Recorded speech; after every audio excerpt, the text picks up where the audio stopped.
I'm in Salad and I saw Scooby-Doo Aloha. It is directed by Tim Maltby, and if you haven't seen this, I will spoil it for you.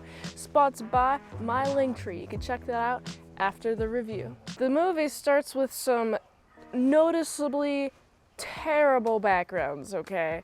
Like, you might think, oh, what's wrong with these backgrounds, right? I can tell you from an artist standpoint, first of all, the backgrounds, when coloring, they're not hue shifted. And what that means is, like, let's say your base color is green, and like you're trying to go towards the highlights, hue shifting would be like, oh, add a little bit of yellow to that.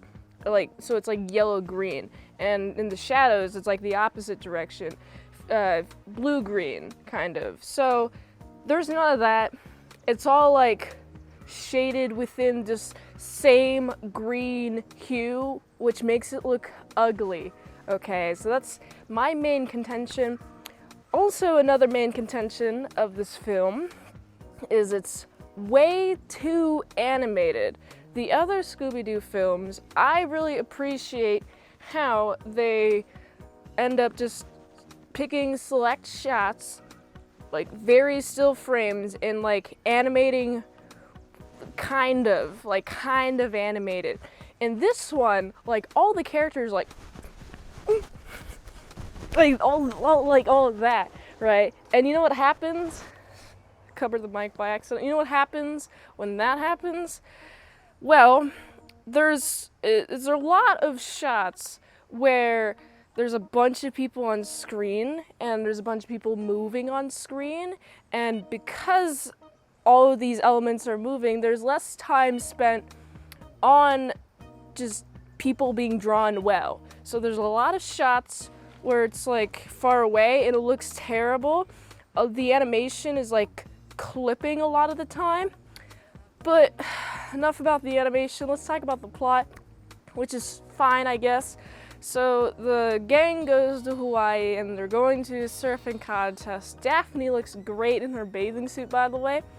So she's going to a surfing contest, and there's these green little, I guess they're not green, they're kind of like tan colored gremlins, but they're like the most 3D animated things I've ever seen, and it's just like cheap. This movie screams cheap to me because it's like, take one asset, one 3D animated asset, and just duplicate it, and they're all like doing the same thing, and it's like, this is super noticeable.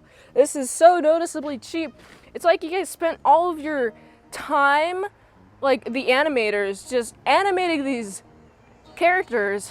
This whoever owns this real estate in Hawaii on the property of Hawaii, I guess it's an island, on the island of Hawaii, yeah, they're so heavily animated, and they don't need to be, and because they're so heavily animated, it feels like there's a lot of like bad lines, when you could have just instead, like, I don't know, draw like an asset, a few assets, right?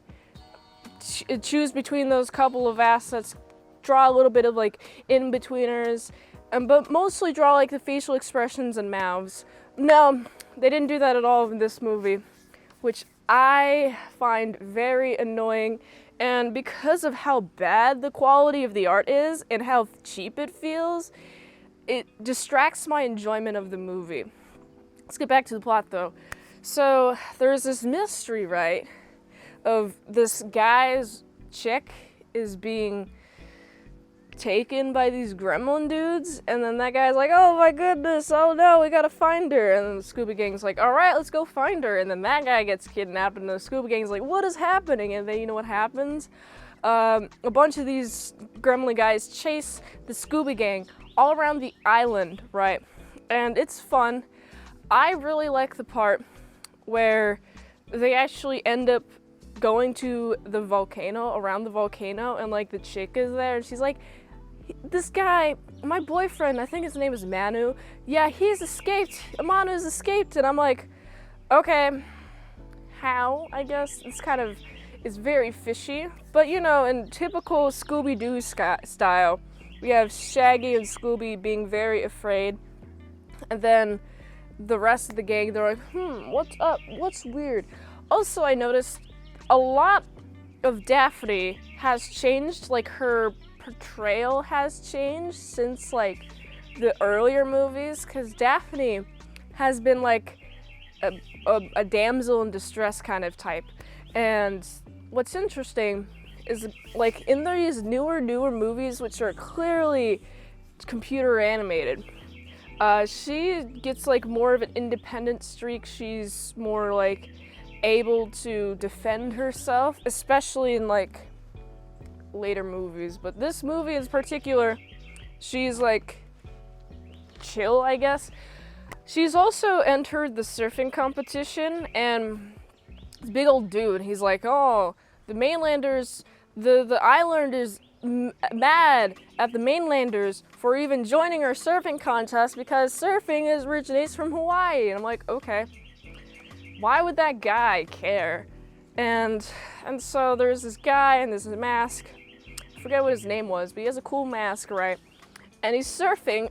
Why would you just show yourself while you're surfing, dude? Also, how are you so good at surfing? Makes me very sus, right? And then the gang figures out it's actually Manu. And I'm like, why? Why? There's no good explanation, like at all.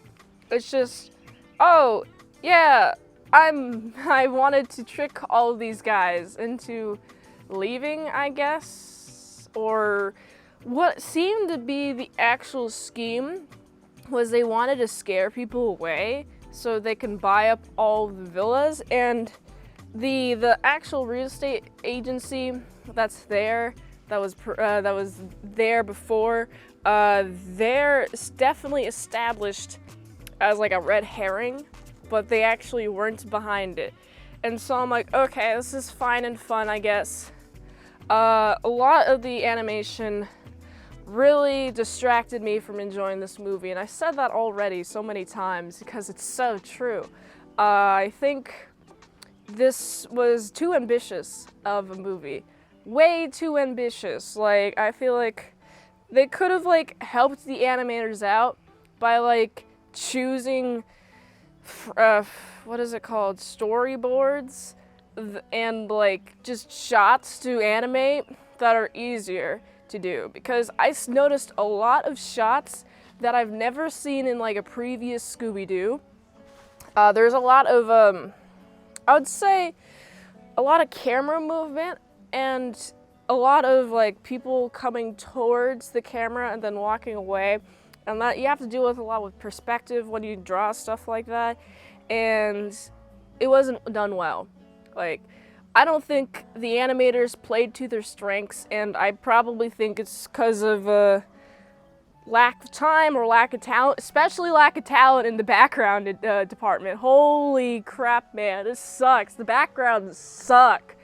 I could have done much better backgrounds.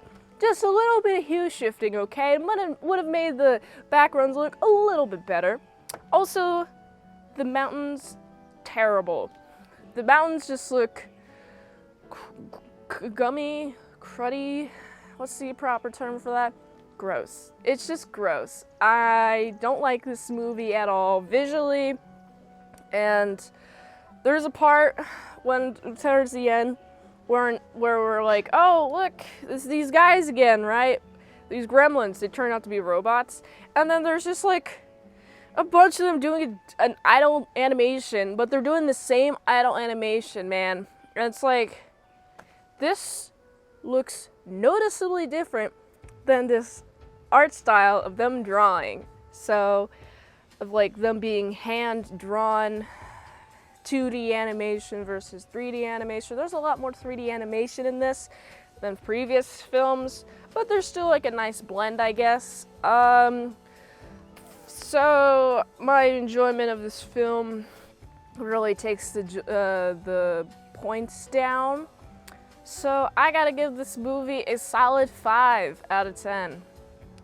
If you like this review, watch another one. YouTube really likes that. You can also like, comment, subscribe, share this video with everyone you know. The ultimate goal of this channel is for me to become an expert movie reviewer, so if I haven't reviewed on the channel, there's a chance I haven't even seen it at all. Like to request a movie in the comments below, you can do it, or you can fast track a movie review at patreon.com/ASEPresents for $20 a month for one movie review per 1 month. All at patreon.com/ASEPresents. And if you'd like to help support the daily grindiness of all these daily movie reviews, go to this link tree to find the way that you can help support the daily grind of all these daily movie reviews. So go here, and until next time, I'm Mint Salad. I'll see you later, my sour croutons and bacon bits.